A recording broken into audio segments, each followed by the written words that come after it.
Last week made my head spin.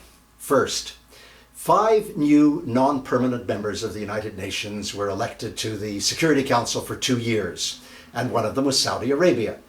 And within 24 hours of having been elected to the Security Council, Saudi Arabia withdrew on the grounds that there was a double standard applied to Syria and they wanted to be no part of it. Bravo to them. But can you imagine Saudi Arabia on the Security Council?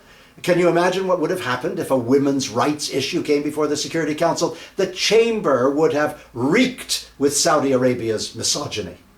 And Chad was another country that got on the Security Council. Chad, that's infamous now. It's been shamed publicly by the United Nations for the conscription of child soldiers into the National Army. And Nigeria was elected to the Security Council. Nigeria, whose culture of corruption is acknowledged by everyone inside and outside. And the federal government of Nigeria is now engaged in a bitter battle with an extremist group in the north of the country called Boko Haram. And it was revealed last week by Amnesty International that nearly 1,000 prisoners associated with Boko Haram, no proof, were either starved to death or slaughtered indiscriminately in extrajudicial killings by the Nigerian army. And now they're on the Security Council.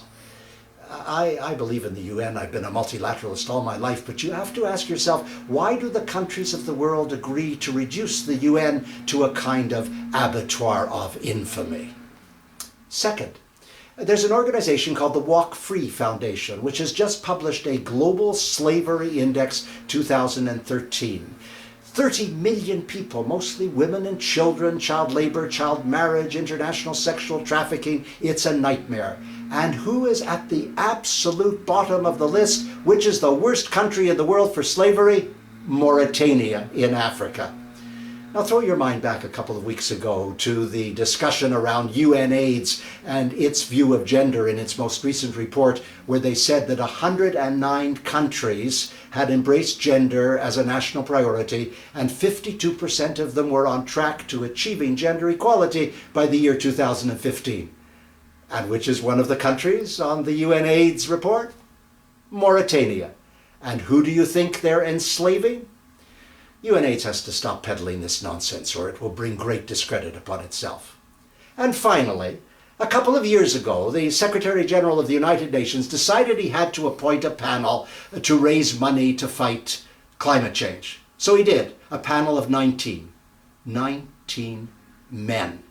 The United Nations went into a tailspin of recrimination. It was demonstrated to the world the brain-dead sexism that suffuses the United Nations at the top, at least at that time.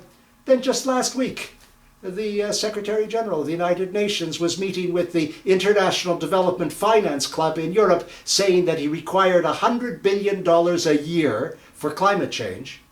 And then he took a picture with the club, which gone viral.